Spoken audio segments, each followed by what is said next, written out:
তারেক রহমান দায়িত্ব গ্রহণের পরে তিনি যখন প্রথম জাতির উদ্দেশ্যে ভাষণটি দিলেন, তখন তিনি বলেছিলেন দেশের মূল্যস্ফীতি নিয়ন্ত্রণ করা মানে নিত্যপণ্যের দাম নিয়ন্ত্রণের মধ্যে রাখা তার সরকারের একটি বড় চ্যালেঞ্জ। এই চ্যালেঞ্জ মোকাবেলায় তিনি আসলে কতটা সক্ষম হবেন এটি একটি দেখার বিষয় রয়েছে। কারণ শেখ হাসিনার সরকার দেশের অর্থনীতি যেখানে রেখে গিয়েছিলেন, তারপরে ডক্টর ইউনূসের সরকার গত 18 মাসে সেই অর্থনীতিকে আরো ভয়ংকর রকম বিপর্যয়ের মধ্যে ঠেলে দিয়েছেন।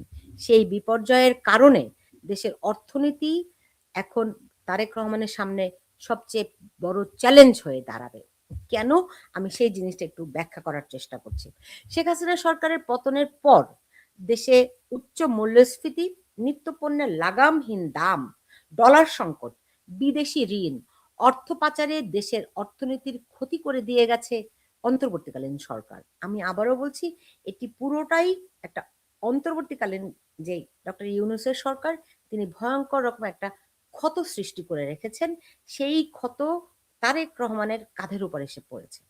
এই সময়ে অর্থনীতিতে খুব একটা গতি তো সঞ্চার হয়ইনি, বরং অর্থনীতির সব ইন্ডিকেটরে সবকিছু নিম্নমুখী। মূল্যস্ফীতি নিয়ন্ত্রণে আনা যায়নি, আবার দেশের দারিদ্র্যের হারও কিন্তু ভয়ঙ্কর রকমের বেড়েছে। এর ফলে একদিকে ব্যবসা বাণিজ্যের ক্ষতি হচ্ছে, অন্যদিকে রাজনৈতিক অস্থিরতা ও ব্যাংক ঋণে উচ্চ সুদের কারণে দেশি বিদেশি বিনিয়োগে এক ধরনের স্থবিরতা দেখা গেছে। আর এর কারণে অর্থনীতিতে গতি না ফেরায় জিডিপি প্রবৃদ্ধির হার একেবারে তলানিতে এসে ঠেকেছে। আপনারা জানেন যে বাংলাদেশ যখন স্বাধীন হয় 1971 সালে, তখন আমাদের দেশটি একেবারে ধ্বংসপ্রাপ্ত ছিল। পাকিস্তানের পোড়ামাটি নীতির কারণে বাংলাদেশের অর্থনীতিতে কিছুই অবশিষ্ট ছিল না। তখন যেই অর্থনীতি প্রবৃদ্ধির হার ছিল, ঠিক সেই রকম এই বর্তমান অবস্থায়। আওয়ামী লীগ সরকার ক্ষমতাচ্যুত হওয়ার আগে দেশের মূল্যস্ফীতি বাড়তে বাড়তে 11.66% পৌঁছেছিল। ইউনূস সরকার ক্ষমতা গ্রহণের পর সেই মূল্যস্ফীতি নিয়ন্ত্রণে আনার জন্য সংকোচনমূলক মুদ্রানীতি গ্রহণ করে। মানে তারা বিভিন্ন খাতে খরচ কমানোর একটি চেষ্টা করে, যাতে করে যেটিকে বলে সংকোচনমূলক মুদ্রানীতি। এর অংশ হিসেবে নতুন করে টাকা না ছাপানো এবং ব্যাংক ঋণে সুদের হার বাড়ানোর সিদ্ধান্ত নেয় তখনকার সরকার। 2025-26 অর্থ বছরে মানে বর্তমানে যেই অর্থ বছরটি চলছে, সেই অর্থ বছরে সংশোধিত যে বাজেটের মূল্যস্ফীতির লক্ষ্যমাত্রা রাখা হয়েছিল তা ছিল 7%। কিন্তু মূল্যস্ফীতি নিয়ন্ত্রণের ক্ষেত্রে সরকার বলতে পারেন যে খুব একটা সাফল্য দেখাতে পারেনি। অল্প সময়ের জন্য সংকোচনমূলক মুদ্রানীতি বাস্তবায়ন করে খুব দ্রুত মূল্যস্ফীতি সামাল দেওয়ার নজির বহু দেশের রয়েছে। সেখানে বাংলাদেশে এই সরকার লম্বা সময় ধরে সংকোচনমূলক মুদ্রানীতি বাস্তবায়ন করেও মূল্যস্ফীতি পুরোপুরি নিয়ন্ত্রণে আনতে ব্যর্থ হয়। শেখ হাসিনা সরকারের সময় মূল্যস্ফীতি 11% উপরে ওঠায় সেটির প্রভাব পড়েছিল দ্রব্যমূল্যের উপর। বাজার সিন্ডিকেট ও মূল্যস্ফীতির প্রভাবে নিত্য প্রয়োজনীয় পণ্যের দাম বেড়ে যাওয়াকে কেন্দ্র করে মানুষের মধ্যে কিন্তু তীব্র ক্ষোভ জন্ম নিয়েছিল। জুলাই গণঅভ্যুত্থানের সময় মানুষের প্রত্যাশা ছিল বাজারে পণ্যের দাম কমবে, কিন্তু ঘটেছে ঠিক উল্টো। সরকার বাজারে চাঁদাবাজি এবং সিন্ডিকেটের কারসাজির বিরুদ্ধে ব্যবস্থা নিতে সম্পূর্ণভাবে ব্যর্থ হয়। ফলে আলু, পেঁয়াজ, তেল সহ নিত্যপণ্যের দাম হঠাৎ করে বেড়ে যাওয়ার ঘটনা ঘটে ওই অন্তর্বর্তীকালীন সরকারের সময়। 3 বছর ধরে দেশে উচ্চ মূল্যস্ফীতি বিরাজ করছে। 2025 সালে গড় মূল্যস্ফীতি হয় 7.77%। বিশ্বব্যাংক বলছে 2022 সালে বাংলাদেশের দারিদ্র্যের হার যেখানে 18.7% ছিল, সেটি এখন বেড়ে দাঁড়িয়েছে 21%-এর উপরে। আর বেসরকারি প্রতিষ্ঠান power and participation research centre PPRC বলছে দেশে দারিদ্র্যের হার বেড়ে এখন তা দাঁড়িয়েছে 27.93%। এবার আসি বাংলাদেশের রিজার্ভ প্রসঙ্গে।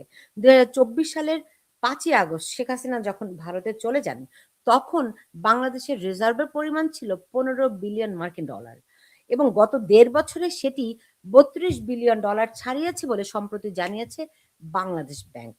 সেই হিসেবে 2025 সাল নাগাদ খেলাপি ঋণের পরিমাণ 6 লাখ কোটি টাকা ছাড়িয়ে গেছে, যা বাংলাদেশের মোট ঋণের 33%-এরও বেশি। খেলাপি ঋণ আদায়ে সরকার সফলতা পায়নি। সামগ্রিকভাবে এটা অর্থনীতিতে যে ক্ষতি বা চেইন অফ রিঅ্যাকশন তৈরি করেছে, এখন ব্যাংকগুলো বেসরকারি খাতে ঋণ দিতে পারছে না। কর্মসংস্থান কমে গিয়ে এর প্রভাব জনজীবনেও পড়েছে। মূল্যস্ফীতি নিয়ন্ত্রণে সংকোচনমূলক মুদ্রানীতি বাস্তবায়ন করে ডক্টর ইউনূসের সরকার। ব্যাংক ঋণকে নিরুৎসাহিত করতে বাড়ানো হয় সুদের হার। কিন্তু সরকারের এমন সব উদ্যোগ, আ এমন নীতির কারণে গত ১.৫ বছরে স্থানীয় ব্যবসায় বিনিয়োগ খুব একটা দেখা যায়নি। রাজনৈতিক অস্থিতিশীলতা, আইনশৃঙ্খলা পরিস্থিতির অবনতির কারণে বিদেশি বিনিয়োগও খুব একটা আসেনি।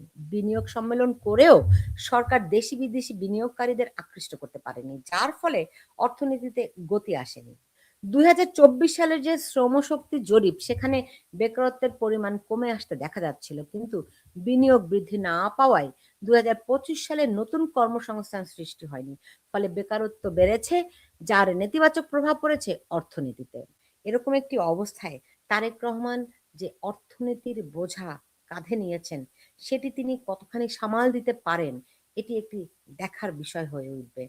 তার এই মূল্যস্ফীতি নিয়ন্ত্রণে তার সরকারের কি পরিকল্পনা হবে? নাকি তিনি ডক্টর ইউনূসের সরকারের যেই সংকোচন নীতি, সেটিই তিনি গ্রহণ করবেন? নাকি অন্যান্য বিনিয়োগের পরিবেশ সৃষ্টি করে দেশের অর্থনীতিকে গতি সঞ্চার করবেন? সেটি একটি নিঃসন্দেহে দেখার বিষয় হয়ে থাকবে। আমার মনে হয় তার সামনে যেমন রাজনৈতিক চ্যালেঞ্জ রয়েছে, বিশেষ করে জামায়াত তার উপর কি ধরনের চাপ তৈরি করে, অন্যদিকে এই গত ১৮ মাসে যে উগ্র জঙ্গিবাদের যে প্রসার বাংলাদেশে আমরা দেখেছি, তারা তো আর কোথাও পালিয়ে যায়নি। তারা এখনো বাংলাদেশেই রয়েছে। হয়তো নীরব এই মুহূর্তে রয়েছে। কখনো, কখনো মাথাচাড়া দেবে। এখন তারা আ ওই জঙ্গি শক্তিগুলো কিভাবে করে মাথাচাড়া দেয় আর তারেক রহমানের সরকারকে ব্যস্ত রাখে, সেই রাজনৈতিক কৌশলটি যেমন তার উপর একটি বড় চাপ হয়ে থাকবে, সেই সঙ্গে আওয়ামী লীগের প্রত্যাবর্তনও কিন্তু তার উপরে একটি বড় চাপ। কারণ তিনি যেই শর্তগুলো দিয়ে দেশে প্রত্যাবর্তন করেছেন, সেই শর্তগুলো পূরণ করার জন্য একদিকে তার উপর থাকবে আমেরিকার চাপ। আমেরিকা যেই অর্থনৈতিক মা চুক্তিগুলো বাস্তবায়নের জন্য ডোনাল্ড ট্রাম্প এরই মধ্যে তার উপরে তাকে একটা, যে আপনারা জানেন যে একটা চিঠি দিয়েছে, সেখানে খুব সুনির্দিষ্ট করে তিনি বলেছেন যে এর দিকে তারা লক্ষ্য রাখছে। ফলে আবার ভারতেরও একটি চাপ থাকবে, সেটি মূলত অর্থনীতি না হলেও রাজনৈতিক একটি চাপ থাকবে। ভারত কখনোই চাইবে না ওই উগ্র জঙ্গি গোষ্ঠী আবারও মাথাচাড়া দিক, এবং বাংলাদেশের রাজনীতিতে ভারসাম্য আনার জন্য আওয়ামী লীগের যেই শূন্যতা, সেটি কোনো রাজনৈতিক দল পূরণ করতে পারেনি। ফলে তাদের প্রত্যাবর্তন হলে পরে দেশের রাজনীতিতে ওই আ শূন্যতার যে ঘাটতিটি, সেটি পূরণ হবে। ফলে ভারতের তরফ থেকে ওই ঘাটতি পূরণের একটি চাপ থাকবে। আর এর মধ্যে বর্তমানে যেই আ অর্থনীতির যেই সংকট, জিনিসপত্রের দাম যেরকম, এই জিনিসপত্রের দাম কমানোটা তার সরকারের আমার মনে হয় ১ নম্বর প্রায়োরিটি হবে, এবং সেটি তিনি কতখানি নিয়ে মানুষকে দিতে পারবেন। জিনিসপত্রের দাম যদি নাগালের মধ্যে মানুষের চলে আসে, মুদ্রাস্ফীতি যদি কমে আসে, আমার মনে হয় যে তার সরকার সেই দিক থেকে অনেকখানি মানুষকে একটু নিস্তার দিতে পারবেন। সেটি তিনি কতখানি পারবেন, এটি মনে হয় তার সামনে সবচেয়ে বড় চ্যালেঞ্জ হয়ে দাঁড়াবে। আর যদি তিনি জিনিসপত্রের দাম নাগালের মধ্যে আনতে না পারেন, তাহলে তার হানিমুন পিরিয়ড খুব দ্রুত শেষ হবে বলে আশঙ্কা করা যেতেই পারে। তিনি তার হানিমুন পিরিয়ডটি, মানুষ নিশ্চয়ই তাকে এখন দেখছে, তাকে মানুষ সময় দেবে। কিন্তু এই সময়ের মধ্যে যদি লক্ষণগুলো প্রস্ফুটিত না হতে থাকে, যে জিনিসপত্রের দাম কমবে, মানুষের জীবনযাপন স্বাভাবিক হয়ে আসবে, রাজনীতিতে গতি আসবে, সেজন্য মানুষ তাকে তো আর অনন্তকাল সময় দেবে না। আ তাকে হয়তো মানুষ, বাংলাদেশের মানুষ যেমন অবিবেচক নয়, তারা এখনই খুব কুইক, তার কাছে যেমন এসব নিয়ন্ত্রণ চাইবে না, তেমনি আবার খুব আ বা খুব বেশি লম্বা সময়েও মানুষ এই বোঝা বইতে পারবে না। ফলে তারেক রহমান তার সামনের চ্যালেঞ্জগুলো কিভাবে করে মোকাবেলা করেন, সেটি দেখার জন্য অপেক্ষা করতে হবে।